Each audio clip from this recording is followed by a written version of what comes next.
નાસિરનગર demolition ને લઈ સવાલ પૂછતા એન્જિનિયર આશિષ નાયક ભાગવા લાગ્યા। મીડિયા જોડે આતંકવાદી જેવો વ્યવહાર કરવામાં આવ્યો। નાસિરનગર ડિમોલેશન મામલે સવાલ પૂછવા જતા એન્જિનિયર આશિષ નાયકે જવાબ આપવાનું ટાળ્યું હોવાના આક્ષેપ સામે આવ્યા છે। આ ઘટનાનો વિડીયો ચર્ચામાં આવ્યો છે, જેમાં મીડિયા દ્વારા પૂછાયેલા પ્રશ્નો દરમિયાન તેઓ સ્થળ પરથી નીકળી જતા જોવા મળ્યા હોવાનું કહેવાઈ રહ્યું છે। આ ઘટનાને લઈ પારદર્શિતા અને જવાબદારી અંગે નવા સવાલો ઉભા થયા છે। Bureau report A to Z news Surat. જે દેશની ચોથી જાગીર કહેવાય એવા મીડિયા તંત્રને કોઈ જવાબ આપી નથી શકતા।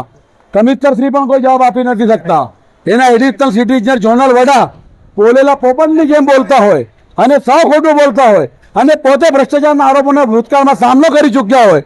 આજે મારા મિત્રો પર, મીડિયા મિત્રો પર જે માર્શલો હુમલો કર્યો છે એને સખત શબ્દોમાં વખોડું છું અને આ મીડિયા મિત્રો પર આવી કોર્પોરેશનના કોઈ પણ અધિકારી કે માર્શલની લુખ્ખાગીરી, ગુંડાગીરી કોઈ પણ સંજોગોમાં ચલવી લેવામાં આવશે નહીં।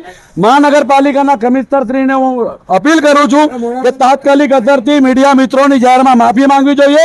એમની સાથે જે ગેરવર્તન થયું છે, દુર્વ્યવહાર થયો છે, એમની ઉપર જે હિંસક હુમલો કરવામાં આવ્યો છે એ બદલ મહાનગરપાલિકાના મ્યુનિસિપલ કમિશનર અને સુરત મહાનગરપાલિકાના મેયર શ્રીમતી માયાબેન માવાણી જાહેરમાં માફી માંગવી જોઈએ। મીડિયા મિત્રો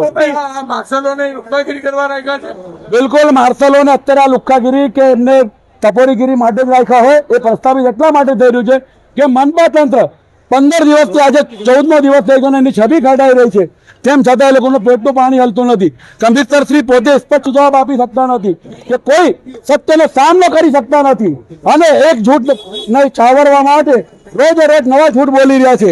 એક તરફ એમના જ અધિકારીઓ કહે છે કે અમે લોકો ડિમોલિશન કરવા નથી ગયા, અમારે કોઈ લેવા દેવા નથી। પોલીસ જાણે ને એમને પૂછો કોણે ડિમોલિશન કર્યું। પોલીસ કહે છે કે આ લોકો અમારી પાસે બંદોબસ્ત માંગ્યો હતો।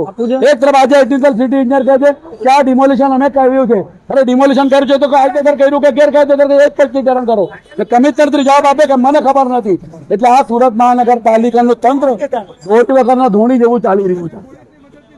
મીડિયાકર્મીની ઉપર હુમલો કોઈ પણ સંજોગોમાં ચલવી નહીં લેવાય।